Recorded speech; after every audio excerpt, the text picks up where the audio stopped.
ഒരു കുട്ടി കൂടി സ്വപ്ന ചേച്ചിക്ക് വേണമെന്ന് തോന്നാറുണ്ടോ? ആൺമക്കൾ ഇല്ലാത്തതിന്റെ വിഷമം ഉണ്ടായിട്ടുണ്ട്. കുറച്ച് 5-6 മാസമൊക്കെ ഒരു ലേശം വിഷമുണ്ടായിരുന്നു. ഇപ്പൊ അതിനെ പറ്റി ആലോചിച്ച് ചിന്തിക്കാറ് അച്ഛന് പ്രത്യേകിച്ച് ഒന്നും പറയാൻ റോള് കുറവാ. ആദ്യം മുതലേ നാട് ഇഷ്ടമല്ല. അയ്യ അങ്ങനെയൊന്നും പറയാ. 3 പേരക്കുട്ടികളിൽ ഏറ്റവും നോട്ടി ആരാണ്? ഏറ്റവും പാവം ആരാണ്? ഹലോ. അങ്ങനെ നമ്മൾ ഇന്ന് അച്ഛനും അമ്മേനെ ആയിട്ട് വന്നിരിക്കുകയാണ്. ഒരു Q&A. കഴിഞ്ഞ ആഴ്ച നമ്മളൊരു വീഡിയോ പോസ്റ്റ്, ഒരു കമ്മ്യൂണിറ്റി ടാബിൽ പോസ്റ്റ് ചെയ്തിട്ടുണ്ടായിരുന്നു. കുറച്ച് ക്വസ്റ്റ്യൻസ് Q&A അച്ഛനും അമ്മേനായിട്ട് ചെയ്യാൻ. ഇതുവരെ നമ്മൾ ചെയ്തിട്ടില്ലല്ലോ. ഇതുവരെ നമ്മുടെ ചാനലില് ഒരു Q&A അച്ഛനും അമ്മയായിട്ട് ചെയ്തിട്ടില്ല. ജസ്റ്റ് നമ്മൾ കുറച്ച് ചോദ്യം ചോദിക്കുന്ന നിങ്ങളുടെ ചോദ്യങ്ങളായിട്ടുള്ള ഒരു ഇത് ചെയ്തിട്ടില്ല. അപ്പൊ തുടങ്ങാം.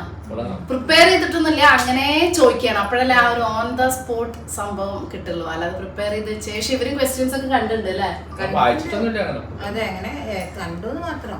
വായിച്ചിട്ടില്ല. അപ്പൊ എന്തായാലും താങ്ക്സ് നിങ്ങൾ ചോദിച്ച ചോദ്യങ്ങൾക്ക്. അപ്പൊ നമുക്ക് തുടങ്ങാം. അപ്പൊ ഏറ്റവും ആദ്യത്തെ ക്വസ്റ്റ്യൻ ഏറ്റവും കൂടുതൽ ആളുകൾ ചോദിച്ചിട്ടുള്ളത് അങ്ങനെ ഞങ്ങൾ ചോദിക്കാം കേട്ടോ മാം. പക്ഷെ നിങ്ങൾ ഏറ്റവും കൂടുതൽ ആളുകൾ ലൈക്ക് ഒക്കെ ചെയ്തുകൊണ്ട് ഞാൻ വിചാരിച്ചു അത് ചോദിക്കാം. പിന്നെ ഇനി അതിലൊരു ക്ലാരിറ്റിയുടെ ആവശ്യം ഉണ്ടാവില്ല എന്നുള്ളത് കൊണ്ട് ഞാൻ പറയാം. കാരണം ഞാനും അച്ഛനും അമ്മയും തമ്മിലുള്ള ഒരു Q&A ആണ് വിചാരിച്ചത്. പക്ഷെ അതുമായിട്ടൊരു ബന്ധമില്ലാത്തൊരു ക്വസ്റ്റ്യൻ ആയിട്ട് തോന്നി. എന്നാലും കുഴപ്പമില്ല, ചോദിക്കാം. ഒരു കുട്ടി കൂടി സ്വപ്ന ചേച്ചിക്ക് വേണമെന്ന് തോന്നാറുണ്ടോ? അതാണ് എനിക്ക്. കാരണം അച്ഛനും അമ്മയും കൂടിയുള്ള ഒരു ക്വസ്റ്റ്യനിൽ അങ്ങനെ ഒരു ക്വസ്റ്റ്യൻ എന്റെ ആവശ്യമില്ല എന്നാണ് എനിക്ക് തോന്നിയിട്ടുള്ളത്. അത് ഞങ്ങളോടുള്ള ക്വസ്റ്റ്യൻ അല്ല. അത് അച്ഛനും അമ്മയായിട്ട് എങ്ങനെ വന്നു എന്നാലും നിങ്ങൾ ചോദിച്ചു എന്നുള്ളത് മാത്രം. അത് ആരോടാ ചോദിച്ചാൽ ആരോട് വേണമെങ്കിലും ആവാന്നുള്ള രീതി. അത് ഓരോരുത്തരും ഇഷ്ടമല്ലേ എത്ര കുട്ടികൾ വേണം ഒക്കെ അച്ഛനും അമ്മയും തീരുമാനിക്കണം. അതിലിപ്പോ ഞങ്ങൾക്ക് അതിനൊരു റോളും ഇല്ല. അതെ. അപ്പൊ നിങ്ങൾക്ക് അതാണ് അവരുടെ ആൻസർ. ഇതില് പാരന്റ്സ് എന്താണ് പറയാ എന്നുള്ളത് ഒരു ഇതില്ല. ഇറ്റ്സ് പേഴ്സണൽ ചോയ്സ്, അത്രയേ ഉള്ളൂ. അതിലപ്പുറം അങ്ങോട്ട് ഒരു ചോദ്യമേ ആവശ്യമില്ല എന്നുള്ളതാണ് ഞങ്ങളുടെ എല്ലാവരുടെയും അഭിപ്രായം. എന്നാലും നിങ്ങൾ ചോദിച്ചതുകൊണ്ട് അതിനുള്ള ഒരു ഉത്തരം പറഞ്ഞത് മാത്രം. അപ്പോ അടുത്ത ചോദ്യം നിങ്ങൾ രണ്ടുപേരോടും കൂടിയിട്ടാണ്. പേര് വായിക്കണോ? പേര് ഓരോരുത്തരെയും വായിച്ച് വരുമ്പോ കുറെ സമയം എടുക്കും, അതുകൊണ്ടാണ് കേട്ടോ. എന്നാലും ചോദ്യം കേൾക്കുമ്പോൾ മനസ്സിലാവല്ലോ. അതെ, ചോദ്യം നിങ്ങൾ ചോദിക്കുന്നവർക്ക് മനസ്സിലാവും. പിന്നെ കുറെ പേര് ലൈക്ക് ചെയ്യുമ്പോ അത് ആരൊക്കെ ലൈക്ക് ചെയ്തെന്ന് നിങ്ങൾക്ക് മനസ്സിലാവും. അപ്പൊ കുറെ പേര് ആഗ്രഹിച്ചോണ്ടാവൂല അതിൽ ലൈക്ക് കൊടുത്തിട്ടുണ്ടാവുക. അപ്പൊ അതുകൊണ്ടാണ്. അപ്പൊ എല്ലാവരും പേരെടുത്ത് പറയുന്നില്ല. ആദ്യത്തെ, ആൺമക്കൾ ഇല്ലാത്തതിന്റെ വിഷമം ഉണ്ടായിട്ടുണ്ടോ? ഒരിക്കലും ഇല്ല. ആൺമക്കളുണ്ടല്ലോ. അങ്ങനെയല്ല, ആദ്യം കല്യാണത്തിന് എനിക്കില്ല. എന്റെ പേഴ്സണലായിട്ട് പറയാച്ച എനിക്ക് ഞാൻ ചോദിച്ചിട്ടുണ്ട്. ഇപ്പോഴും ആൾക്കാർ ചോദിക്കും അയ്യോ 2 പെൺകുട്ടികളേ ഉള്ളൂന്ന്. എനിക്ക് പക്ഷെ ഇതുവരെ ഇല്ല.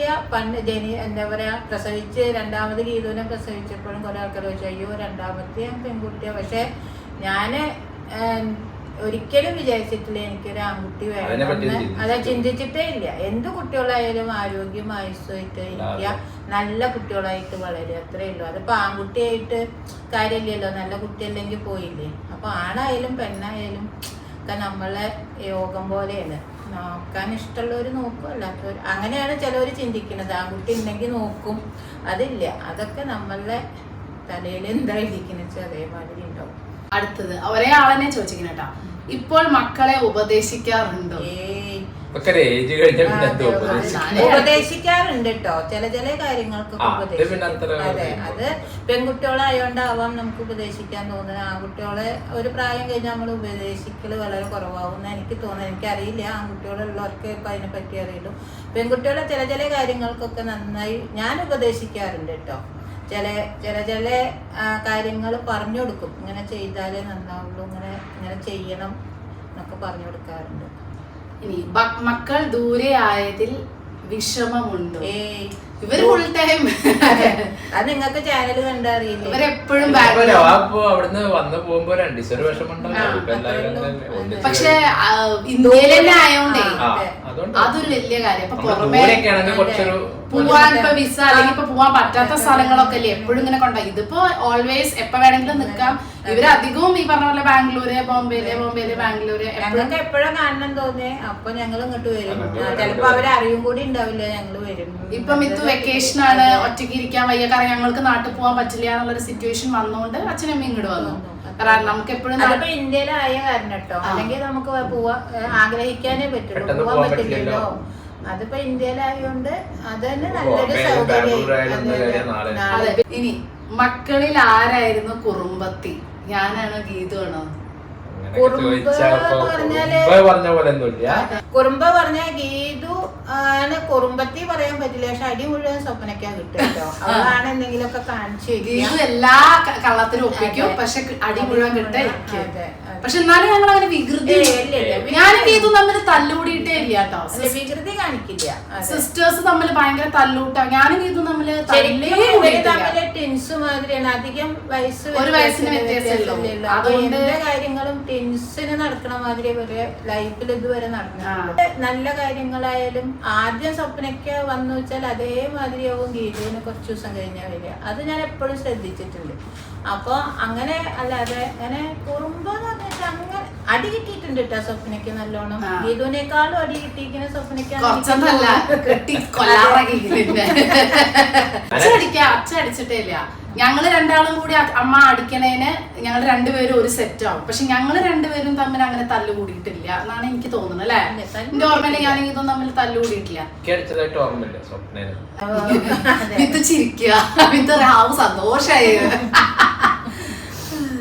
ഇനി അടുത്തത്, കുക്കിങ്ങിനെ പറ്റി ചോദിച്ച് ചേച്ചി ഇപ്പോഴും അമ്മയെ ഫോൺ വിളിക്കാറുണ്ടോ? ചില ചില കാര്യങ്ങൾക്ക് കേട്ടോ, ഷൂട്ടിങ്ങിന്റെ ഇടയിലൊക്കെ അല്ലെ, അതെങ്ങനെ ഉണ്ടാക്കുക, ചില സംശയങ്ങള്.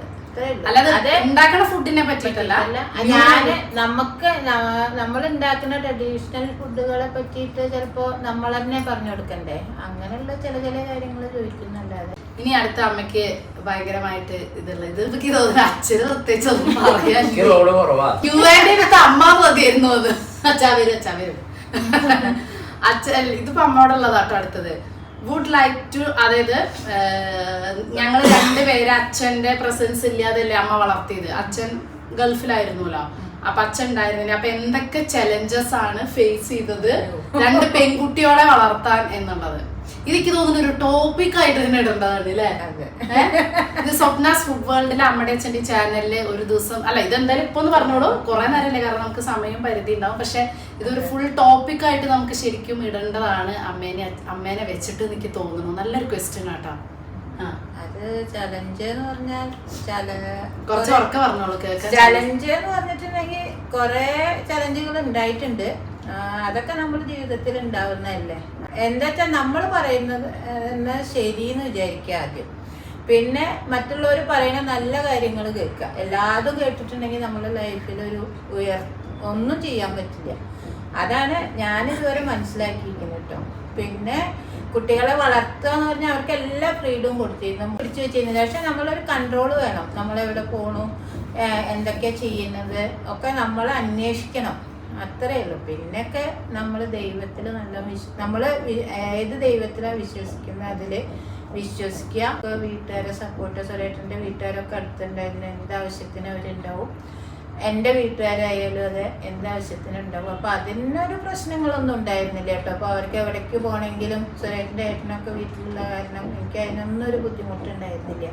പക്ഷെ നമ്മൾ സ്വന്തമായി തീരുമാനങ്ങൾ എടുക്കണം ചില ചില കാര്യങ്ങൾക്ക്. അതിന് ആരെയും ഞാൻ ഇടപെടിച്ചിരുന്നില്ല.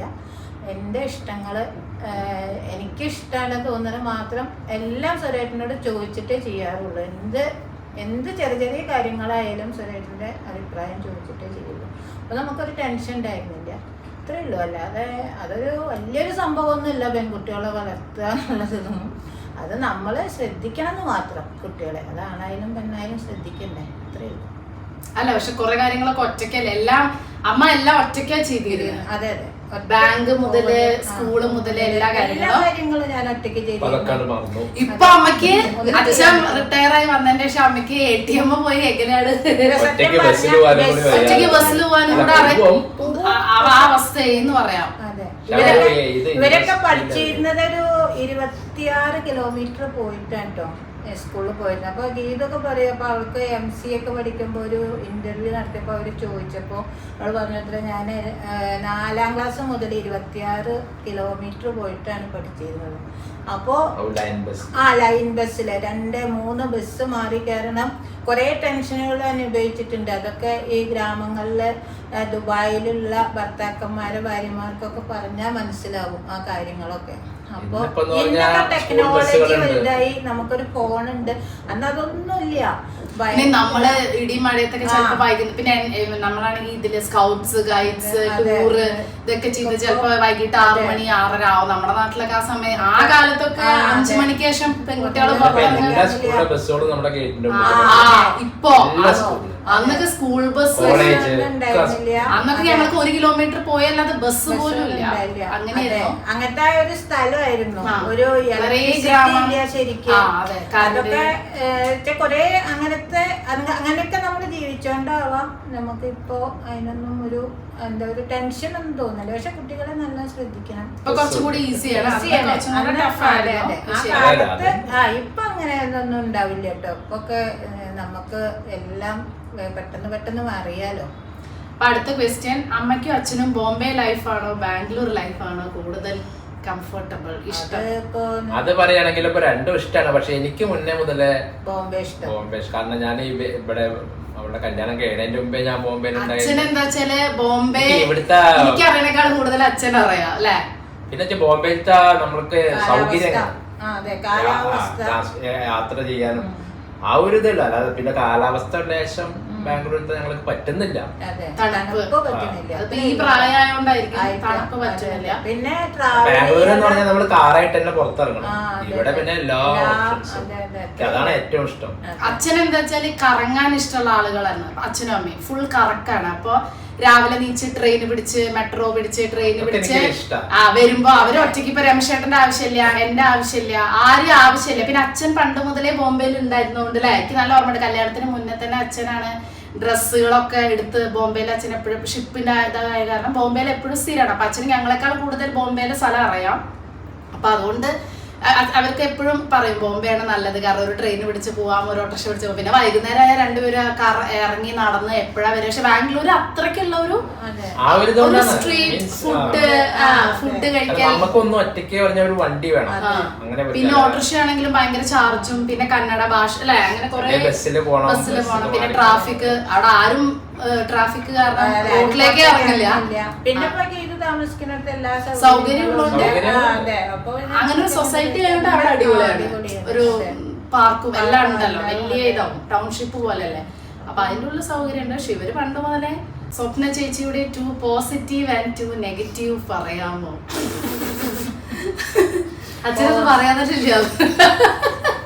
പറയൂ ടെൻഷൻ ഇല്ല, ടെൻഷൻ അടുപ്പിക്കുക. ഇതിപ്പോ പോസിറ്റീവിലാണോ നെഗറ്റീവിലാണോ ഇവിടെ? ടെൻഷൻ ഇല്ല, പക്ഷെ ടെൻഷൻ ആവുന്നോണ്ടാണ് ഞാൻ ആലോചിക്കുന്നത്. ഞാനൊക്കെ ടെൻഷൻ അടിച്ചിട്ടുണ്ട്. ടെൻഷൻ എന്താന്ന് പറയില്ല, ടെൻഷൻ ഇല്ല. അങ്ങനെ വേണം ജീവിതം. ടെൻഷൻ ഫ്രീ ലൈഫ്, യോ ലൈഫ്. ശരിക്കും അതാണ് ലൈഫ്. നെഗറ്റീവ് നെഗറ്റീവ് ബാക്കി എല്ലാം നെഗറ്റീവ് ആണ്. ആ ഒരു പോസിറ്റീവ് മതിയോ? അതാണ് അച്ഛന് പറയാനുള്ളത്. വേറെ പോസിറ്റീവ് ഒന്നുമില്ലേ? നല്ല വൃത്തി പഠിച്ചതല്ലേ. അല്ല എന്നാലും പറയൂ, വേറെ രസമല്ലേ കേൾക്കല്ലേ. അപ്പൊ അവർക്ക് പ്രത്യേകിച്ച് ഒന്നും പറയാനില്ല, നെഗറ്റീവ് ആയിട്ടൊന്നുമില്ല. അപ്പൊ സ്വപ്ന ചേച്ചിക്ക് അമ്മ ഉണ്ടാക്കുന്ന വിഭവങ്ങളിൽ ഏറ്റവും ഇഷ്ടമുള്ള റെസിപ്പി? അത് ഞങ്ങളല്ലോ പറയേണ്ടത്. ശരി, അത് ഇന്നോടാവും അല്ലേ? ഓക്കെ.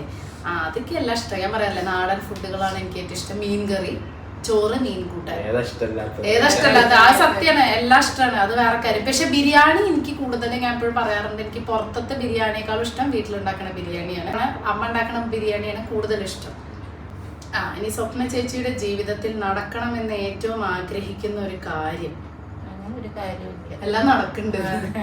ദൈവം സഹായിച്ചിട്ട് ഇതുപോലെയൊക്കെ തന്നെ മതി എന്നുള്ള വിചാരമേ ഉള്ളൂ. അതെ. ഇനി അടുത്തത് കേട്ടോ. What were the check list qualities you looked for? അതായത് choosing your son in laws. അതായത് മരുമക്കളെ സെലക്ട് ചെയ്യാന് അവരുടെ ക്വാളിറ്റി അല്ലെങ്കിൽ അവരുടെ ചെക്ക് ലിസ്റ്റ് എന്താണ് നിങ്ങൾ നോക്കിയിരുന്നത്? അങ്ങനത്തെ ഒരു ക്വാളിറ്റി അങ്ങനെ നോക്കിയിട്ടല്ല. സാധാരണ പെൺകുട്ടികളെ നോക്കുമ്പോഴല്ലേ അങ്ങനെ നോക്കുക. ആൺകുട്ടികളെ അങ്ങനെ ആരും നോക്കില്ല. കാരണം എന്താ വെച്ചാൽ ആൺകുട്ടികൾ ഇങ്ങടെ അന്വേഷിച്ച് വരല്ലേ. ഒരു കാര്യം പറയാം, ആ വന്നു ചേർന്ന രണ്ടും വളരെ മോശമാണല്ലോ. നമ്മള് വിചാരിച്ചതിനേക്കാളും അതന്നെ പണ്ട് ചേർന്നു എന്നുള്ള പിന്നെ അത് നമുക്ക് ചെക്ക് ചെയ്യാൻ പറ്റില്ല. ശരി, വന്ന് ചേർന്ന നമ്മൾ ചെക്ക് ചെയ്തിട്ട് വല്ല കാര്യമുണ്ടോ? പക്ഷെ ഇത്രയും വർഷമായില്ലേ, അപ്പൊ അതിനിടയ്ക്ക് നമുക്ക് മനസ്സിലാക്കാനല്ലേ പറ്റും. അതൊക്കെ ഇപ്പൊ ഉണ്ടായിരിക്കാം, പക്ഷെ ഞങ്ങള് അങ്ങനെ ഞങ്ങളങ്ങനെയൊന്നും നോക്കിയിരുന്നില്ല. കുട്ടികളെ നോക്കണം, അവർക്ക് സ്വഭാവം. പിന്നെ രണ്ടാളും ജോലി എടുത്താ പിന്നെ കുഴപ്പമില്ലല്ലോ, സ്വഭാവം അത്രയും മെയിൻ. അപ്പൊ അടുത്തത് രമേശേട്ടന്റെ ലൈഫിൽ വന്നു കഴിഞ്ഞ സ്വപ്നയിൽ ഉണ്ടായ ചേഞ്ചസ്. അത് കൊറേ ചേഞ്ചുകൾ ടോട്ടലി മാറ്റിയെടുത്തു. പറയൂ. സ്വപ്ന എന്ന് പറഞ്ഞിട്ടുണ്ടെങ്കിൽ അധികം മറ്റുള്ളവരായിട്ട് കേറി ഇടപഴകുക,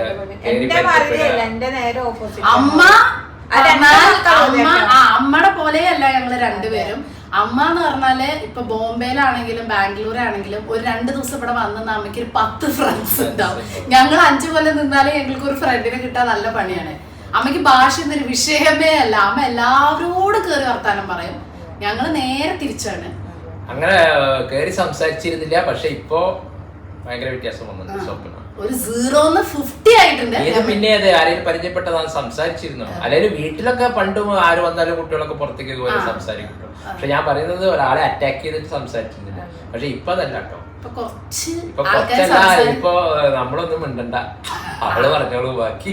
പക്ഷെ എന്നാലും ഞാൻ വീഡിയോ ബോംബെയിൽ താമസിച്ചോണ്ടാന്ന് എനിക്ക് പറയാൻ പറ്റില്ല. പക്ഷെ കല്യാണം കഴിച്ചതിന് ശേഷം പക്ഷെ രമേശേട്ടന്റെ അഭിപ്രായത്തിൽ ഇപ്പോഴും ഞാൻ ആരോടും സംസാരിക്കാത്ത ആളാണ്. രമേശേട്ടനെ കമ്പയർ ചെയ്യുമ്പോൾ ഞാൻ 0 ആണ് ഇപ്പോഴും. എനിക്ക് രമേശേട്ടൻ ഭയങ്കര എക്സ്ട്രോവേർട്ട് ആണ്. അത് വെച്ച് രമേശേട്ടനും അമ്മയൊക്കെ ഏകദേശം ഒരേ പോലെയാണ്. പഴയത് പക്ഷെ ഞാൻ വീഡിയോ നിങ്ങളോട് പറഞ്ഞിട്ടുണ്ടായിരുന്നു ഞാൻ എങ്ങനെയാന്ന്. അപ്പൊ ഇവർക്കത് കറക്റ്റ് മനസ്സിലാവും. അത് വെച്ച് നോക്കുമ്പോ അവരെ സംബന്ധിച്ച് ഞാൻ നന്നായി മാറി. പക്ഷെ എന്നാലും വളരെ കുറവാണ് ഇന്ററാക്ഷൻ എന്നുള്ളത്. ഇന്നോട് ചേച്ചിക്ക് ബോംബെ ആണോ ഇഷ്ടം കേരള ആണോ ഇഷ്ടം എന്നുള്ളത് രണ്ടും ഒരേപോലെ. ഇപ്പൊ ഓൾമോസ്റ്റ് 20 വർഷം കേരളത്തിൽ ഉണ്ടായിട്ടുള്ളൂ, 16 വർഷം ബോംബെയിലായി. ആദ്യം മുതലേ നാട് ഇഷ്ടമല്ല. അയ്യോ അങ്ങനെയൊന്നും പറയാ. അല്ല, എനിക്ക് പണ്ട് മുതലേ ഭയങ്കര ആഗ്രഹമായിരുന്നു നാട് വിട്ട് പുറത്ത് പോകണമെന്ന്. പക്ഷെ ഗൾഫിൽ പുറത്ത് അങ്ങനെ പോകണമെന്നൊന്നും ഉണ്ടായിരുന്നില്ല. പക്ഷെ നാട് വിട്ട് പുറത്ത് പോകും. അപ്പൊ എല്ലാവരോട് ചോദിച്ചാലും ഉണ്ടാവും. കാരണം നാട് അടിപൊളിയായിട്ടോ. ഇപ്പത്തെ ഇത് നോക്കരുത്, അന്നത്തെ കാര്യമാണ് ഞാൻ പറഞ്ഞത്. പക്ഷെ രണ്ടും ഒരുപോലെ ഇഷ്ടമാണ്. അച്ഛൻ ഇപ്പോഴും ശകുന്തളയെ ഓർക്കുന്നുണ്ടോ? അത് അച്ഛന്റെ ആ പാട്ടില്ലേ ശകുന്തളെ, ശംഖുപുഷ്പം കൈ കിട്ടിയപ്പോ വെറുതെ എഴുതിയതാട്ടോ. മിസ്സസ് മാനോൻ എന്ന് പറഞ്ഞിട്ട് വെറുതെ എഴുതിയതാണ്. ഹാപ്പി ലൈഫ്, എല്ലാവരും കണ്ടപ്പോ സന്തോഷം, അത്രേ ഇതുള്ളൂ. കുറെ പേര് കമന്റ് ഒന്നും ചോദിക്കില്ല, ഒരുപാട് പേര് എഴുതിയിട്ടുള്ളതാണ്. കമന്റ് ഒന്നും ചോദിക്കില്ല. നിങ്ങളെ കാണാൻ ഒരു ആഗ്രഹമുണ്ട് എപ്പോഴെങ്കിലും, അത് ഏറ്റവും വലിയ സന്തോഷം. നിങ്ങളെ കാണാൻ ആഗ്രഹമുണ്ട്, കമന്റ് ഒന്നും ചോദിക്കാനില്ല, സന്തോഷം എന്ന് പറഞ്ഞ ഒരുപാട് പേര് എഴുതിയിട്ടുണ്ട്. അത് തന്നെ ഞങ്ങൾക്കും പറയാനുള്ളത്, ഞങ്ങൾക്ക് തരുന്ന സപ്പോർട്ട്. ഇവരെന്താ വെച്ചാൽ അത് പറയട്ടെ, കുറെ പേർക്ക് അറിയില്ലെങ്കിൽ പറയണേ. സ്വപ്നാസ് ഫുഡ് വേൾഡ്, അത് അടുത്ത ക്വസ്റ്റ്യൻ കഴിഞ്ഞിട്ട് അത് പറയാം. അതായത് സ്വപ്നാസ് ഫുഡ് വേൾഡ് ചാനല് സ്വപ്ന നിങ്ങളോട് ടേക്ക് ഓവർ ചെയ്യാൻ പറഞ്ഞപ്പോ, അതായത് എടുക്കൂന്ന് പറഞ്ഞപ്പോ നിങ്ങളുടെ റിയാക്ഷൻ എന്തായിരുന്നു? അത് പറയണതിന്റെ മുമ്പ് Swapna's food world channel take over ചെയ്യാൻ ഞാനല്ല സജസ്റ്റ് ചെയ്തത്, രമേശേട്ടനാണ് ആ ഒരു ഐഡിയ കൊടുത്തത്. കാരണം 2 ചാനലും കൂടെ ചെയ്യാൻ പറ്റാതെ ഇപ്പൊ ഞാൻ അത് ഇടാതെ രമേശേട്ടൻ പറഞ്ഞു എന്തുകൊണ്ട് അച്ഛനും അമ്മയ്ക്കും കൊടുത്തോടെ അത്ര നന്നായിട്ട് ഫുഡ് ഉണ്ടാക്കണതല്ലേ അമ്മ എന്ന് പറഞ്ഞിട്ട് കൊറേ ആയിട്ട് ചോദിക്കുന്നത്. ഞാൻ 6 മാസം മുമ്പല്ല, അതിന് മുന്നേ പലതവണ ചോദിച്ചപ്പോ ഞാനത് നമ്മൾക്ക് തോന്നി ഈ ക്യാമറയുടെ മുന്നിലൊന്നും നമുക്കത് ശരിയാവില്ല. അതാണ് അതിന്റെ മെയിൻ. എനിക്ക് തോന്നിയിരുന്നു അതൊന്നും ശരിയാവാൻ കാര്യം. ഇപ്പൊ തന്നെ അങ്ങനെ പബ്ലിക്കിന്റെ മുമ്പിൽ ഒരു ലേശം എന്നാലും കുറച്ചിങ്ങനെ ഭേദപ്പെട്ട് വരാന്ന് പറഞ്ഞു. നമുക്ക് അങ്ങനെ ക്യാമറ അന്നൊന്നും തീരെ ഇതില്ല. അതായത് ഇപ്പൊ ഒരാൾ എടുത്തു കൊടുക്കണ്ടെങ്കിൽ കുഴപ്പമില്ല. ഇതിപ്പോ അച്ഛനല്ലേ എടുക്കണത്, അപ്പൊ അച്ഛനെ എങ്ങനെ ക്ലിയർ ആയിട്ട് എടുക്കണം എന്നറിയില്ല. പിന്നെ ഈ പറഞ്ഞ പോലെ പബ്ലിക്കിന്റെ മുന്നിൽ പോയിട്ട് വീഡിയോ എടുക്കുമ്പോ അവരധികം വോയിസ് ഓവർ ആണ് ഇപ്പൊ കൊടുക്കണം. മുന്നിൽ നിന്ന് പറയാനുള്ളൊരു അമ്മയ്ക്ക് പിന്നെയും കുഴപ്പമില്ല, അച്ഛനൊരു ഒരു ചമ്മല് പോലെ ഉണ്ട്. അപ്പൊ അന്ന് അതുകൊണ്ട് കഴിയുന്നതും ഇതൊന്നും പറ്റില്ല എന്ന് ഞാൻ രമേശ് പല പ്രാവശ്യം പറഞ്ഞു. പിന്നെ ഇപ്പൊ അന്ന് ഇവിടെ കഴിഞ്ഞു, അന്ന് വന്നപ്പോ ഒരു ചെയ്ത് നോക്കിക്കൂടെ എന്നൊരു സംശയം നോക്കിയ കുഴപ്പമില്ല തോന്നി. പിന്നെ നിങ്ങളുടെ എല്ലാവരുടെയും സപ്പോർട്ടുകൾ. കഴിഞ്ഞ മെയില് അവരിവിടെ വന്ന സമയത്ത് രമേശേട്ടൻ 2-3 ദിവസം അവർക്ക് ചെയ്ത് കാണിച്ചു കൊടുത്തു എങ്ങനെയൊക്കെയാണ് പറയേണ്ടത്, ക്യാമറ പിടിക്കേണ്ടത്. അത് 2 ദിവസമേ ചെയ്തുള്ളൂ. പിന്നെ അവര് നേരെ നാട്ടിൽ പോയിട്ട് പിന്നെ അവരങ്ങോട്ട് തുടങ്ങി. പിന്നെ ആദ്യമൊക്കെ എപ്പോഴും ഇങ്ങനെ പറഞ്ഞു കൊടുത്തിരുന്നു ക്യാമറ ശരിയല്ല, പക്ഷെ ഇപ്പൊ അതൊക്കെ പഠിച്ചു അല്ലേ? ബ്ലോഗ് പോലെ ആയിട്ടില്ല. അത് പറയാത്ത പ്രദേശത്ത് വെച്ചാൽ എനിക്ക് കുറച്ച് പ്രശ്നമില്ല. ആ പ്രശ്നിക്കുണ്ട്. അച്ഛന്റെ നാട്ടിൽ അങ്ങനെ ചെയ്യുമ്പോ ചെറിയൊരു പ്രോബ്ലം ഉണ്ട്. പക്ഷെ ഇതാണ് നിങ്ങളുടെയൊക്കെ സപ്പോർട്ടോട് കൂടി ഇങ്ങനെ പോണു, അത്രേ ഉള്ളൂ. പിന്നെ എവിടെ പോയാ കാണുമ്പോ അതൊക്കെയാണ് ഏറ്റവും വലിയൊരു സന്തോഷം. പിന്നെ ഞങ്ങൾ എവിടെങ്കിലും ഒക്കെ പോകുമ്പോ നമ്മളെല്ലാവരുമായിട്ട് വർത്താനോ അതൊന്നും നമുക്ക് ചിലപ്പോ ക്യാമറയിൽ എടുക്കാനൊന്നും പറ്റില്ല.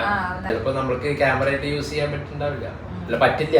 അതിപ്പോ ഞാൻ 5 വർഷമായി. എനിക്ക് ഞാൻ പറഞ്ഞ ബേസിക് ക്യാരക്ടർ കുറച്ച് ഒരു ഭയങ്കര ഒരു ഇൻട്രോവേർട്ട് ടൈപ്പ് ആയതുകൊണ്ട് ഞാനും ഒരു പബ്ലിക് ഇതിൽ പോകുമ്പോ ഞാനും അധികം വോയിസ് ഓവർ ആണ് കൊടുക്കുക. രമേശേട്ടൻ ഇങ്ങനെ വീഡിയോ എടുക്കും. പക്ഷെ എനിക്ക് ഭയങ്കര മടിയാണ്. അതേപോലെ പ്രത്യേകിച്ച് നമുക്ക് അറിയാത്ത സ്ഥലമാണെങ്കിൽ കുഴപ്പമില്ല, നമുക്ക് അറിയുന്ന സ്ഥലമാണെങ്കിൽ എനിക്ക് ഭയങ്കര കൂടുതൽ ബുദ്ധിമുട്ടാണ് ഇങ്ങനെ പറയാൻ. അത് എനിക്ക് മനസ്സിലാവും. അത് ചില ആൾക്കാർക്ക് പക്ഷെ അതൊരു പ്രശ്നമേ അല്ല. ഓരോരുത്തരും ഓരോ സ്വഭാവം ഓരോ പോലെയല്ല. അതുകൊണ്ടാണ് നമ്മളിപ്പോ ഒരു ഫംഗ്ഷന് പോയിട്ടുണ്ടെങ്കിൽ നമ്മൾ കുറെ ആൾക്കാർ വന്ന് സംസാരിക്കുമ്പോ ആ നേരത്ത് നമ്മൾ ഇത് എടുക്കാൻ പറ്റില്ല. ഞങ്ങൾ 2 ആളേ ഉള്ളൂ. പക്ഷെ ഞങ്ങൾക്ക് അത് ശീലമായി. ആ ഒരു നാക്ക് ഞങ്ങൾക്ക് കിട്ടി. പക്ഷെ ഇവർക്ക് അത് കിട്ടിയിട്ടില്ല. കിട്ടാതിരിക്കില്ല. ഇനി അത് വേറെ ഒരാൾ ചോദിച്ചാൽ മുംബൈ ലൈഫ് ബാംഗ്ലൂർ ലൈഫിൽ ഏതാണ് നല്ലത്? ക്ലൈമറ്റ്. അതൊന്നും ക്ലൈമറ്റ് നല്ലത്. ക്ലൈമറ്റ് പറഞ്ഞാൽ ബാംഗ്ലൂരിലത്തെ കുറച്ച് മോശമാണ്. ഞങ്ങൾക്ക് തണുപ്പ് പറ്റില്ല. ലൈഫ് സ്റ്റൈൽ പീപ്പിൾ ഒക്കെ രണ്ടും ഒരുപോലെ. മുംബൈക്കറാണോ ബാംഗ്ലൂരിയൻസ് ആണോ നല്ലത്? ബാംഗ്ലൂരിയൻസ് എന്ന് പറഞ്ഞാൽ ഔട്ട്സൈഡേഴ്സ്. അതുകൊണ്ട് അത് പറയാൻ പറ്റില്ല. നമുക്കെല്ലാം ഒരേപോലെ തന്നെ. ഇനി ഇത് സ്വപ്ന ചേച്ചി ട്രഡീഷണൽ ഡ്രസ് ഇടുന്നതാണോ മോഡേൺ ഡ്രസ് ഇടുന്നതാണ് കൂടുതൽ ഇഷ്ടം? അതൊക്കെ അവരുടെ ഇഷ്ടം. നമുക്ക് അങ്ങനെ ഏത് ഡ്രസ് ഇട്ടാലും ഞാൻ ഇടുന്നതിന് നിങ്ങൾക്ക് ഏതാ ഇഷ്ടം എന്ന് ചോദിക്കാം. അപ്പൊ അമ്മയ്ക്ക് അങ്ങനത്തെ പ്രശ്നമൊന്നുമില്ല. പണ്ട് മുതലേ ഞങ്ങളിപ്പോ മുടി ഇത്ര ഗീതുവിന് ഇത്ര, അതായത് എത്ര മുടിയായിരുന്നു എന്ന് ചോദിച്ചാൽ അത്രയും മുടി ഉണ്ടായിരുന്നു. പക്ഷെ അവൾ ഇത്ര വെച്ച് വെട്ടിയപ്പോൾ അമ്മയ്ക്ക് വലിയ, സാധാരണ ആൾക്കാർ അങ്ങനെ സമ്മതിക്കില്ല. അയ്യോ മുടി വെട്ടരുത്. കുറെ പണ്ടുള്ള ആൾക്കാരൊക്കെ അങ്ങനെയാണ്. ഇപ്പോഴും ഒരുപാട് പേര് അങ്ങനെയാണ്. അയ്യോ മുടി വെട്ടല്ലേ, അത്ര ആക്കരുത്, ഷോർട്ട് ആക്കരുത്, അമ്മയുടെ ഡ്രസ് സെലക്ഷൻ നല്ലതാ. അമ്മ മുടി വെട്ടിയാലൊക്കെ പറയും മിത്തുവിന്റെ മുടി വളരുമ്പോ അമ്മ പറയും അവളെ മുടി വെട്ടിച്ചൂടെ എന്നാണ് അമ്മ ചോദിക്കുക. അപ്പൊ അമ്മയ്ക്ക് അങ്ങനത്തെ പ്രശ്നമൊന്നുമില്ല. മോഡേൺ വേഷം ഇടുന്നതുകൊണ്ടൊന്നും ഒരു പ്രശ്നമില്ല. കളർ ചെയ്യുമ്പോ ഇടയ്ക്കൊക്കെ പറയും, എന്നാലും അങ്ങനത്തെ പ്രശ്നമൊന്നുമില്ല.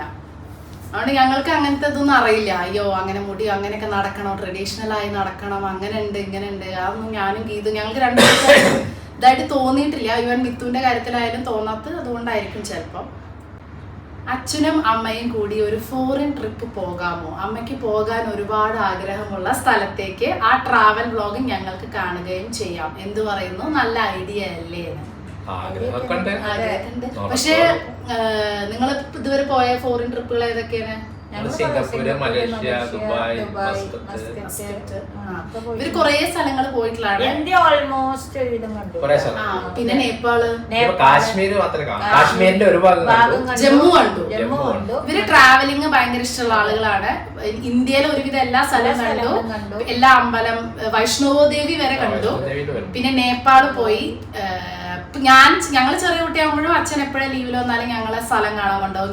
ഞങ്ങൾ ചെന്നൈയിലും ഊട്ടിയും കൊടൈക്കനാലൊക്കെ പോയത് അച്ഛൻ കൊണ്ടുപോയിട്ടാണ്. നേപ്പാളില് എവറസ്റ്റിന്റെ അതൊരു ഒന്നും എപ്പോഴും കിട്ടാത്ത, കാരണം എന്നും ഓരോ റീസൺ കാരണം അവര് ക്യാൻസൽ ചെയ്യും. ടിക്കറ്റും കൂടി പോകും. പക്ഷെ ഞങ്ങള് പോയ ഗ്രൂപ്പ് എല്ലാവരും. അപ്പൊ ഇനിയിപ്പോ ഒരു വലിയ ട്രിപ്പ് പോയിട്ട് ഒരു വ്ളോഗ് അന്ന്, പക്ഷെ ഇതൊന്നും ചെയ്യുമ്പോ വ്ളോഗ് ഇല്ല, അറിയ പോലും ഇല്ല. ഫോട്ടോ എടുത്തിട്ടുണ്ടാവോ അല്ലെ? ക്യാമറ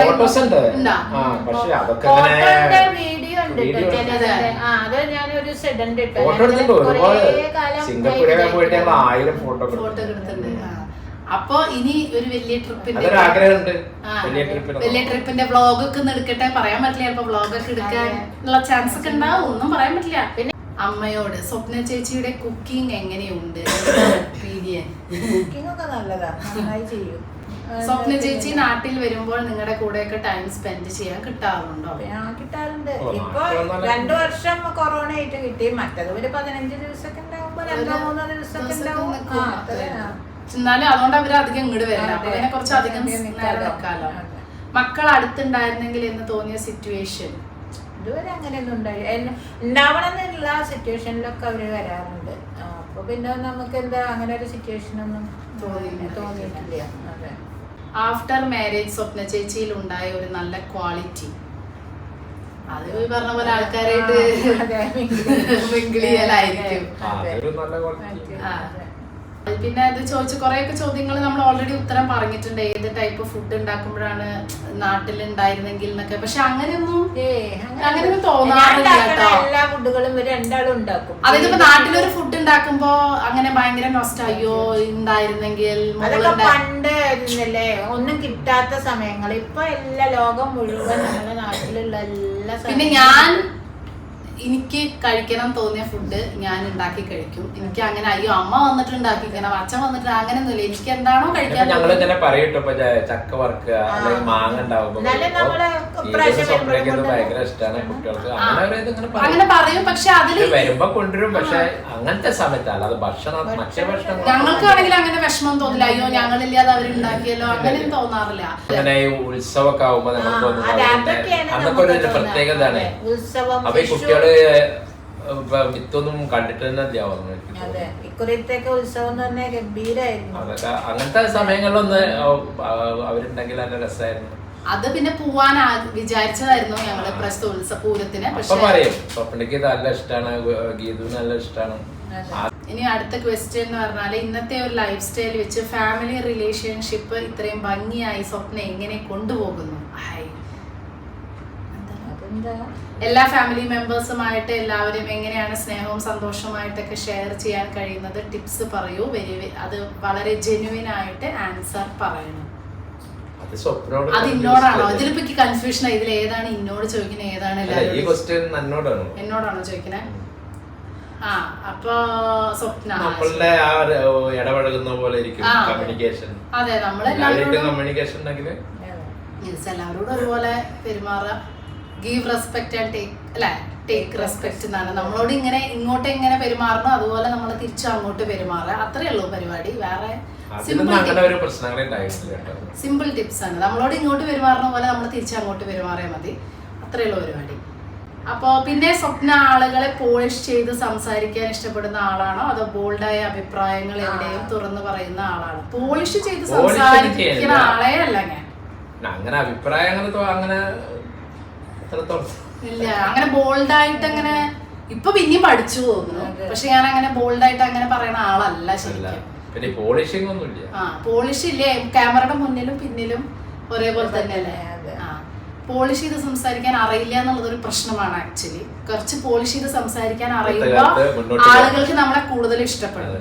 ഇനി ചോദിച്ചിരിക്കുകയാണ്, what's your next destination for trip? അത് എന്നോടാന്ന് തോന്നുന്നു. രമേശേട്ടനോട് ചോദിക്കരുത്. ചിലപ്പോ പറയാ. ഇപ്പൊ ഞങ്ങൾ ഒരു കൊല്ലായിട്ട് ട്രിപ്പിനെ പറ്റി അങ്ങനെ ഇടയ്ക്ക് നമ്മുടെ ഏരിയയിലുള്ള ട്രിപ്പൊക്കെ പോട്ടോ. അതിങ്ങനെ ഇപ്പൊ നിങ്ങൾ ഡിസംബറിലും കണ്ടു. പക്ഷെ അല്ലാതെ ഒരു പ്രോപ്പർ ട്രിപ്പ് നമ്മളന്ന് കൊറിയ പോയ പോലെ കാശ്മീർ പോയ പോലത്തെ ഒരു ട്രിപ്പ് തൽക്കാലം ഈ ഒരു കൊല്ലം പറ്റില്ല. കാരണം ഇപ്പത്തെ മെയിൻ എന്ന് പറഞ്ഞാൽ വീട് കിട്ടി, അതിന്റെ ഇന്റീരിയറിനൊക്കെ നല്ല ചെലവാണ്. സോ വീട്, ഇന്റീരിയർ കാര്യങ്ങള് ഒക്കെയാണ് ഇപ്പത്തെ നമ്മുടെ പ്രയോറിറ്റി. അതുകൊണ്ട് ഈ ഒരു ഇയർ ട്രിപ്പ് പോകുമെന്ന് എനിക്ക് തോന്നുന്നില്ല. ഇപ്പത്തെ ഇയറിലെ ട്രിപ്പിനേക്കാൾ എനിക്ക് ഇമ്പോർട്ടന്റ് ആയിട്ടുള്ളത് വീട് മാറുക എന്നുള്ളത്. നല്ല വീട് നന്നായിട്ട് കാണാറുണ്ട്. പക്ഷേ നമുക്ക് ട്രിപ്പാണോ കൊണ്ട് നല്ല വീടാണോ വേണ്ടത് ചോദിച്ച പോലെ ട്രിപ്പ് തൽക്കാലം ഒരു കൊല്ലം നമ്മൾ മാറ്റി വെച്ചിരിക്കുകയാണ്. വീട്ടില് പണിയും കാര്യങ്ങളൊക്കെ ആയിട്ട് നമ്മൾ കോൺസെൻട്രേറ്റ് ചെയ്യും. അതുകൊണ്ട് നമ്മൾ ഒരു ഡെസ്റ്റിനേഷൻ ട്രിപ്പ് വേണ്ട, കുറേ പോയതല്ലേ. അപ്പോൾ ഒരു കൊല്ലം നമ്മുടെ ഇപ്പൊ വീടാണ് നമ്മുടെ മെയിൻ പ്രയോറിറ്റി. അതുകൊണ്ടാണ് നമ്മൾ എവിടെയും പോവാത്ത കേട്ടോ. അതും ഒരു കാര്യമാണ്, നിങ്ങൾ അത് നോട്ട് ചെയ്ത് വെക്കണം. അച്ഛൻ എത്ര വർഷം ജോലി ചെയ്തിട്ടുണ്ടായിരുന്നു? ഞാൻ ചെയ്ത ജോലി സമയം മൊത്തത്തിൽ എത്ര വർഷം ജോലി? 38 വർഷം. 17ാമത്തെ വയസ്സിൽ പോയതാ? ഞാൻ 60 വയസ്സ് വരെ. 19 കഴിഞ്ഞപ്പോ എല്ലാവരും കൂടി പോന്നോളാൻ പറഞ്ഞില്ലേ, പോന്നതാ. അച്ഛന് ജോലി വിടാൻ ഒരു ആഗ്രഹം ഉണ്ടായിരുന്നില്ല. 59 വയസ്സ് വരെ ജോലി എടുത്തു. പിന്നെ ഞാനും ഗീതും അച്ഛാ പോരു. ഇപ്പോഴും അച്ഛൻ പറയും, ഡോളറിന്റെ ഒക്കെ വില കൂടി അവിടെ പോയിരുന്നാ മതി. അച്ഛന് എന്തോ ഷിപ്പിൽ ഒരു വല്ലാത്ത സ്വയം പോന്നതാ. പോന്നിട്ട് പോയില്ല. അല്ലെ പിന്നെ വിളിച്ചിരുന്നു. കുറച്ച് ഒരു 5-6 മാസമൊക്കെ ഒരു ലേശം വിഷമുണ്ടായിരുന്നു. ഇപ്പൊ അതിനെ പറ്റി ആരും ചിന്തിക്കാറേ. പക്ഷെ എന്താ വെച്ചാൽ അച്ഛനൊരു ഗുണമുണ്ടായി. അച്ഛൻ ജോലി അവിടുന്ന് എന്തിലായിരുന്നു ജോലി എന്നൊക്കെ പറഞ്ഞോളൂ, എല്ലാവർക്കും അറിയണ്ടാവും. എന്നാലും അച്ഛൻ ഷിപ്പിലായിരുന്നു. പിന്നെ അങ്ങനെ ഓയിൽ ഫീൽഡില് ഖത്തറിലായിരുന്നു. പിന്നെ കുറെ ട്രാവലിങ്ങും ഇതൊക്കെ ഇടയ്ക്കൊക്കെ ഉണ്ടായിരുന്നു. അപ്പൊ അച്ഛൻ 38 വർഷം ഷിപ്പും കാര്യങ്ങളുമായിട്ട് അച്ഛനും കടലും, അച്ഛന്റെ കടൽ ജീവിതമായിരുന്നു. അപ്പൊ അതിന്റെ ഇടയില് പിന്നെ വിട്ടു. പിന്നെ അമ്മ എന്റെ കല്യാണം കഴിഞ്ഞപ്പോഴേക്കും ഗീതു MCA പഠിക്കാൻ പോയി. അപ്പൊ അമ്മ ഒറ്റയ്ക്കായിരുന്നു ഒരു 10 വർഷം. അങ്ങനെ ഒറ്റയ്ക്ക് ശരിക്കും ഒറ്റയ്ക്ക് തന്നെയായിരുന്നു അല്ലെ, ആരും ഉണ്ടായിരുന്നില്ല. ഞാനും ഗീതും അച്ഛനും ഒന്നും ഇല്ല. ലാസ്റ്റ് ഒരു കുറെ കാലത്തിന് ശേഷം പിന്നെ 5 months വന്നിരുന്നു, പിന്നെ 3 months പിന്നെ ലാസ്റ്റിൽ ഒരു 2-3-4 വർഷം 2 months കൂടുമ്പോ അവസാനം കേൾപ്പിക്കാൻ അച്ഛൻ. പക്ഷെ വന്നാലും 2-3 മാസമൊക്കെ ഉണ്ടായിരുന്നു. എനിക്ക് തോന്നുന്നു വന്ന് ഉടനെ തന്നെ ബിസിനസ് തുടങ്ങി. അങ്ങനെ വെറുതെ ഇരുന്നിട്ടില്ല. 5-6 മാസം കഴിഞ്ഞപ്പോ അച്ഛന് അമ്മയും നാട്ടില് ബിസിനസ് സ്റ്റാർട്ട് ചെയ്തു. അതൊരു 4-5 വർഷം കഴിഞ്ഞ് അത് കഴിഞ്ഞ ഉടനെ ഫുഡ് വേൾഡ്. ഇവർക്ക് എന്നും എന്തെങ്കിലുമൊക്കെ ആയിട്ട് ഉണ്ടാവും. ഇതുവരെയും അച്ഛൻ ജോലി ഇല്ലാതെ ഇരുന്നിട്ടില്ല. എന്തെങ്കിലുമൊക്കെ ആയിട്ട് അച്ഛന് ജോലി ഉള്ള ഭാഗ്യമുണ്ട്. അതിന്റെ ജാതകത്തിൽ തന്നെ ഉണ്ട് അത്ര പണ്ട് പറഞ്ഞിരുന്നു. ശരിയല്ലേ, ജാതകം വിശ്വസിക്കണ വെച്ചാൽ ഇതൊക്കെ കേൾക്കുമ്പോ വിശ്വസിക്കുന്നത്. പണ്ട് മുതലേ അച്ഛനോട് പറഞ്ഞിരുന്നു ജോലി ഇല്ലാത്തൊരു ജീവിതം അച്ഛൻ ഉണ്ടാവില്ല എന്നുള്ളത്. പക്ഷെ അത് നല്ലതാണ്. ജോലി എന്ന് പറഞ്ഞാൽ എങ്ങനെയാണല്ലോ ഫുൾ ടൈം എന്റർടൈൻമെന്റ് ബിസി ആയിട്ട് ഇരിക്കല്ല. ഇപ്പൊ ഈ ഒരു ഫുഡ് വേൾഡിലെ ഈ ഒരു ജോലി ഉണ്ട് അവർക്ക്. നമ്മള് ഹെൽത്തി ആവുമ്പോഴാണ് നമ്മള് മനസ്സ് സന്തോഷിക്കുമ്പോ അത് ദൈവം സഹായിച്ചിട്ട് ഇതുവരെ നമുക്ക് പല എന്നെ ഹാപ്പി ഒന്നും ഇല്ല കേട്ടോ. ഞങ്ങള് ഇങ്ങനെ ചിരിക്കുന്നു കളിക്കാൻ പല പ്രശ്നങ്ങളും നമ്മള് ഏത് ജീവിതത്തിലും ഒരു സന്തോഷം ദുഃഖമൊക്കെ ഉണ്ടാവും. അപ്പൊ അതൊക്കെ എന്നും നമ്മള് ദുഃഖം ചേർത്ത് ദുഃഖമായിട്ട് ഇരിക്കില്ല. അതൊക്കെ അതിന്റെ പാട്ടിന് പോവും. സന്തോഷം വരും, ദുഃഖം വരും. അതൊക്കെ ജീവിതത്തിന്റെ ഒരു ഭാഗമല്ലേ. അതിന് നമുക്ക് എന്തൊക്കെ ചെയ്യാൻ പറ്റും അതൊക്കെ ഓടി നമ്മൾ ചെയ്യാം. അല്ലെങ്കിൽ നമുക്ക് ഭയങ്കര ചെയ്യാൻ പറ്റുന്നതൊക്കെ ചെയ്തു. 8 വർഷമായി ഞാൻ ഇപ്പൊ വിട്ടു വന്നിട്ട്. പക്ഷെ ഈ 8 വർഷം എത്ര സ്പീഡില് പോയി. ഈ 8 വർഷമായാലും ഞാൻ ആ 8 വർഷം തീരെ ടെൻഷൻ അടിച്ചിട്ടില്ല. ഇവിടെ പിന്നെയും നാട്ടിലാണ് അച്ഛൻ ഒട്ടും. സാധാരണ എല്ലാവരും പറയാം നാട്ടിലാണ് ബോറടിക്കുന്നത്. ഇവർക്ക് നാട്ടില് സമയമേ ഇല്ലാത്ത ആൾക്കാരാണ്. കൃഷി പിന്നെ നാട്ടിലെ കാര്യങ്ങളൊക്കെ ആയിട്ട്. അവിടെ ഈ ജോലി ചെയ്യുന്ന സമയത്ത് പറഞ്ഞ ശരിക്കും ആ ജോലി ചെയ്യണ സമയം അത് കഴിഞ്ഞിട്ടുണ്ടെങ്കിൽ നമുക്കൊരു ബോറടിയാണ്. ലൈഫില്ലല്ലോ. പിന്നെ ഇപ്പൊ ഇവിടെ ഉള്ളവർക്കും അവർക്കും ഒരു ഇതല്ലേ. അപ്പൊ അങ്ങനെ കുറെ ടെൻഷൻ അടിച്ചിരിക്കുന്നു. അങ്ങനത്തെ ടെൻഷനാണ്, അല്ലാതെ വേറെ ടെൻഷൻസ് ഒന്നും ഉണ്ടായിരുന്നില്ല. അതായത് അവിടെ ഇവിടെ അതൊക്കെ ഇപ്പോഴും ഒരുപാട് ആൾക്കാരുണ്ട് ടെൻഷൻ അടിക്കുന്നവരുണ്ട്. അല്ല ഞാൻ പറയാം അങ്ങനെ അടിച്ചോണ്ട് ഇപ്പൊ ഈ അതിനുശേഷം അവിടുന്ന് വന്നിട്ട് ഈ 8 കൊല്ലം ആക്ച്വലി ടെൻഷനേ ഇല്ല. ഈ ഓരോ കാര്യം ചിന്തിച്ചിട്ട് ഒരു ടെൻഷൻ ഹാപ്പി. ഇനി ഈ സൊപ്പു ഷോർട്ട് ടെമ്പേർഡ് ആണോ വാശിക്കാരിയാണോ? പിന്നെ പറയില്ല, അത്ര ഷോർട്ട് ടെമ്പേർഡ് ഒന്നല്ല. വാശിക്കാരിയാണോ? കുറച്ചൊരു ദേഷ്യം വരാത്തൊരാണ്. പിന്നെ യൂട്യൂബർ ആയതിനു ശേഷം എന്താണ് ചേഞ്ച് ആയത് ലൈഫില് ചേഞ്ച് ആയത് ഈ ഒരു കാര്യമാണ്. അതായത് കുറച്ചും കൂടെ ബിസി ആയി, കുറച്ചും കൂടെ ആളുകളെ ഇട്ട് സംസാരിക്കാൻ പഠിച്ചു. അതൊരു കാര്യമാണ്. അതായത് ഈ പറഞ്ഞ പോലെ ആൾക്കാരെ കണ്ട ഓടി നിന്ന് ആൾക്കാരെ നമ്മളിങ്ങോട്ട് തിരിച്ച് നമ്മളായിട്ട് സംസാരിക്കുമ്പോ ആൾക്കാരായിട്ട് സംസാരിക്കാൻ പഠിച്ചു. ആ ഒരു കാര്യത്തിൽ ഭയങ്കര മാറ്റമുണ്ട്. കാരണം നാട്ടില് ഉണ്ടായ അറിയുന്നവര് ചോദിക്കണ്ടല്ലോ സ്വപ്നം എങ്ങനെ ആയോ. ആ ഒരു നമുക്കറിയില്ല. അത് അവിടെ നാട്ടിലുള്ള ആര് കണ്ടാലും ചോദിക്കും സ്വപ്നക്ക് ഇങ്ങനെ എങ്ങനെ സ്വപ്നം എങ്ങനെയായെന്ന് പറയുമ്പോ അത് മീൻസ് ഒരുപാട് ചേഞ്ചസ്. അതായത് നന്നായിട്ട് സംസാരിക്കുന്ന ആളുകളും ഇതുവരെയൊക്കെ ആകുമ്പോൾ നമുക്ക് അങ്ങനെ പ്രതീക്ഷിക്കാം ഒരു യൂട്യൂബർ ആവും, അല്ലെങ്കിൽ ക്യാമറയുടെ മുന്നിൽ ഭയങ്കര സ്മാർട്ട് ആയിട്ടുള്ള കുട്ടികളാണെങ്കിൽ ആളുകൾക്ക് ഒരു തോന്നും. പക്ഷെ ഇന്നെ പോലെ ഞാൻ പറഞ്ഞില്ല, ആളുകളായിട്ട് സംസാരിക്കുകയും ചെയ്യാത്ത ഞാൻ ഇങ്ങനെ ആയി എന്നുള്ളത് എല്ലാവർക്കും ഒരു അത്ഭുതമായിട്ടുള്ള കാര്യമാണ്. അപ്പൊ ഇപ്പോഴും ക്യാമറയുടെ മുന്നിലായോണ്ടാണ് നേരിട്ട്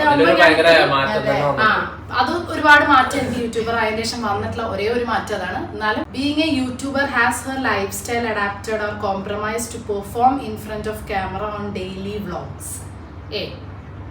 അങ്ങനെ കോംപ്രമൈസിന്റെ അങ്ങനെ ആവശ്യമില്ല. നമ്മളെങ്ങനെയാണോ അങ്ങനെ തന്നെയാണ്. പക്ഷെ ഈ പറഞ്ഞ പോലെ കുറച്ച് നമ്മളെ ഇടയ്ക്കൊക്കെ നമ്മളൊരു ഡിപ്ലോമാറ്റിക് ആയിട്ട് നമ്മൾ എന്താ പറയാ, നമുക്ക് ചിലപ്പോൾ കമന്റ്സ് കണ്ടു കഴിഞ്ഞാൽ നമുക്ക് ചിലപ്പോൾ ഭയങ്കര ദേഷ്യം വരുന്ന കമന്റ്സ്, ചൊറിയുന്ന അങ്ങനെയൊക്കെ ഉണ്ടെങ്കിലും അത് എനിക്ക് ദേഷ്യമാണെന്ന് പറഞ്ഞാൽ ഞാൻ ക്യാമറയുടെ മുന്നിൽ ഇരുന്ന് വായ തോന്നിയത് പറയാം. അതൊക്കെ കോംപ്രമൈസ് ആയിട്ട് തോന്നിയിട്ടുണ്ട്. അതായത് അങ്ങനെ പറഞ്ഞാൽ കൺട്രോൾ ചെയ്യണം. ആ ദേഷ്യവും വാശിയൊക്കെ ക്യാമറയുടെ മുന്നിൽ വായത്തോന്ന് പറയരുത്, അങ്ങനത്തെ കുറെ കാര്യങ്ങളൊക്കെ നമ്മൾ കോംപ്രമൈസ് ചെയ്തിട്ടുണ്ട്. അപ്പോൾ അങ്ങനെയൊക്കെ നോക്കുമ്പോൾ ശരിയാ, കുറച്ചൊക്കെ മാറ്റം വന്നിട്ടുണ്ട്. നമുക്ക് ദേഷ്യം വന്ന പോലെ നമ്മൾ വായത്തോന്ന് വിളിച്ച് പറയണത് വേണ്ട, അതൊക്കെ എങ്ങനെ കൺട്രോൾ ചെയ്യണം, എല്ലാം ക്യാമറയിൽ പറയണ്ട, നമ്മുടെ എല്ലാ പേഴ്സണൽ കാര്യങ്ങളും ക്യാമറ അറിയരുത്, അങ്ങനത്തെ ഒക്കെ കോംപ്രമൈസും കാര്യങ്ങളൊക്കെ ഉണ്ടായിട്ടുണ്ട് കേട്ടോ. അത് അല്ലേ നമ്മുടെ ലൈഫിൽ എല്ലാ കാര്യങ്ങളും എല്ലാവരും അറിയരുത് എന്നുള്ളതുണ്ട്.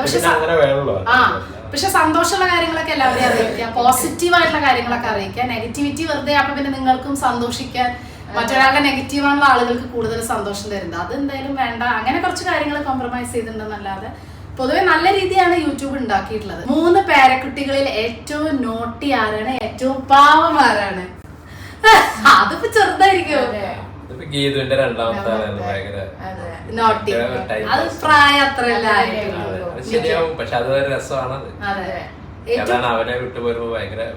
കാരണം ചെറുത്. പിന്നെ ഞങ്ങൾ എല്ലാവരും ഉണ്ടായിരുന്ന സമയത്ത് അവൻ ജനിച്ചത് കോവിഡിന്റെ ടൈമിൽ. അപ്പൊ എല്ലാവരും കൂടെ അവനെ ഇങ്ങനെ എന്താ പറയാ നിലത്ത് വെക്കാതെ ഇതാക്കിയോണ്ടേ ആളൊരു മടിയനാണ്, സുഖിയനാണ് ആള്. എല്ലാവരുടെയും ഞാനുള്ളപ്പോഴൊക്കെ അങ്ങനെയല്ല, ഞാൻ വിളിച്ച താഴ്ത്തിക്ക് അങ്ങനെയൊന്നുമില്ല. പക്ഷെ വികൃതിയൊന്നുമില്ല,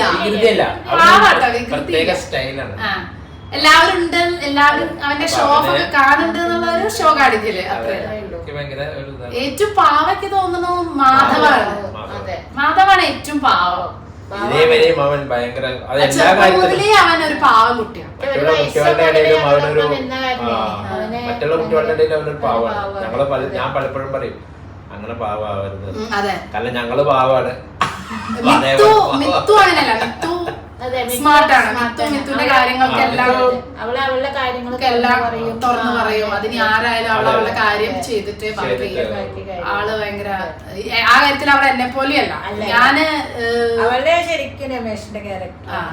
ഞാൻ ഒരാളോട് എങ്ങനെ നോ പറയും, ഒരാളോട് എങ്ങനെ അയ്യോ ആൾക്ക് വിഷമാവോ എന്നൊക്കെ ആലോചിക്കണം. അവളുടെ കാര്യങ്ങൾക്ക് കറക്റ്റാണ്, അത് അങ്ങനെ വേണം. അതെ, എല്ലാം അവനാണ് എന്താ ശരി തോന്നുന്നത് അത് ചെയ്യണം, അല്ലാതെ മറ്റുള്ളവർ പറഞ്ഞത് കേട്ടിട്ട് അത് ശരിയാണ്. അതുകൊണ്ട് മിത്തുവിനെ പാവം എന്ന് പറയാൻ പറ്റില്ല, പക്ഷെ അവള് നോട്ടിയും അല്ല. മാധവ് ശരിക്കും ഒരു പാവം കുട്ടിയാണ്. അതായത് അവനെല്ലാം ഓണസ്റ്റിയാണ്, അതാണ്. പക്ഷെ ഇന്നത്തെ കാലത്ത് ആൺകുട്ടികൾ ഇങ്ങനെ പാവായാലേ മറ്റുള്ളവർ മുതലെടുക്കും. രണ്ടാമത്തെ രണ്ടാമത്തവനുള്ളതാണ് ഞങ്ങൾക്കൊരു സമാധാനം, കാരണം അവന്റെ രക്ഷകനായി ജനിച്ചതാണ് തോന്നുന്നു. മാധവിന്റെ രക്ഷകനായാണ് രണ്ടാമത്തെ ആള്. ഞാൻ പറയാറുണ്ട്, ഇങ്ങോട്ട് ഇടാ വിളിച്ച അങ്ങോട്ട് ഇടാ വിളിക്കും. അല്ല അവനോട് പറയും ഇങ്ങോട്ട് ഒരാളെ അടിച്ച അങ്ങോട്ട് പറയാം, എന്തിനാ അമ്മമ്മ രണ്ടാളും ഒരേ മാതിരി ശരിയാവും. അങ്ങനെയാണ് അയാള് ഇങ്ങോട്ട് എന്നെ ചീത്ത പറഞ്ഞു, ഞാനെന്തിനാ അങ്ങോട്ട് ചീത്ത, അപ്പൊ ഇത് കൂടുതലുള്ളൂ വഴക്കായിരുന്നു. എന്നോട് ചോദിച്ചതാ, ഞാൻ പറഞ്ഞ അത്ര അങ്ങോട്ട് ചിന്തിക്കണ്ട. പക്ഷെ അതിന് രണ്ടാമത്തെ ആളുണ്ട്, ഏട്ടാ പോയി അടിക്കട ഏട്ടാ. അപ്പൊ രണ്ടാമത്തെ ആള് നോട്ടി ഇത് വേണമെങ്കിൽ പറയാം. അയ്യോ, ഈ ഒരു ക്വസ്റ്റ്യൻ രമേശേട്ടന് ജയനും ഇവിടെ വേണം. 2 മരുമക്കളിൽ ആരെയാണ് കൂടുതൽ ഇഷ്ടം? Also, what are the main differences you have seen in both their personalities? 5 പേരിലെ ഏത് പേരിലാന്നുള്ളത് ചോദിക്കണം. ഞാൻ ചിന്തിക്കാതെ, പക്ഷെ അവരുടെ ഡിഫറൻസ് എന്താണ്? പേഴ്സണാലിറ്റി എല്ലാ ആൾക്കാരും ഡിഫറൻസ് ആവില്ലല്ലോ. അതെ, അതിപ്പോ എല്ലാ ആൾക്കാരും ഇവിടെ ഉള്ള ഇത്രയും 140 കോടി ഒരേപോലെ. ഞാനും ഗീതും ഒരേ ആളുടെ അമ്മയുടെ മക്കളാണെങ്കിലും ഞങ്ങൾ തമ്മില് ഒരു ചർച്ചയില്ലാത്ത പേഴ്സണാലിറ്റീസ് ആണ്. ടോട്ടലി ഡിഫറെന്റ് പേഴ്സണാലിറ്റീസ് ആണ്. പിന്നെ ഒരേ ദിവസം ഒരേ സമയത്ത് ജനിച്ചവരും 2 പേഴ്സണാലിറ്റി ആയിരിക്കും. അപ്പൊ നമ്മൾ ശരിക്കും നമ്മൾ വളർത്തണം, പക്ഷെ വളർത്തണേന്റെ ആണെങ്കിൽ 2 പേരും ഒരേപോലെ വരേണ്ടതല്ലേ? അങ്ങനെ അതെ, തോന്നിയിട്ടൊന്നുമില്ല. അങ്ങനെ അമ്മ ഇപ്പോഴും വഴക്ക് പറയാറുണ്ടോ രമ്യ? അതിന്റെ കസിനാണ്, കാരണം ഇന്നമ്മ അടിക്കണതൊക്കെ 30 കൂടെ ഉണ്ടാവാറുണ്ട്. അത് ചുമ്മാ എന്നെ ഇതാക്കാൻ വേണ്ടി ചോദിക്കാണ്. അപ്പൊ Q&A ഒരുപാട് ഉണ്ട് കേട്ടോ. അപ്പൊ അതുകൊണ്ട് ഞാൻ തൽക്കാലം ഇവിടെ പാർട്ട് 1 നിർത്തുകയാണ്, കാരണം എനിക്ക് തോന്നുന്നു 1 hour ആയി. അപ്പൊ തൽക്കാലം ഇവിടെ നിർത്തിയിട്ട് ഇനി അടുത്ത വീഡിയോയിൽ പാർട്ട് 2 ആയിട്ട് വരാൻ. നല്ല ഇൻട്രസ്റ്റിംഗ് ക്വസ്റ്റ്യൻസ് ഇനിയുണ്ട്. തൽക്കാലം ഇവിടെ നിർത്തുന്നു. ബൈ.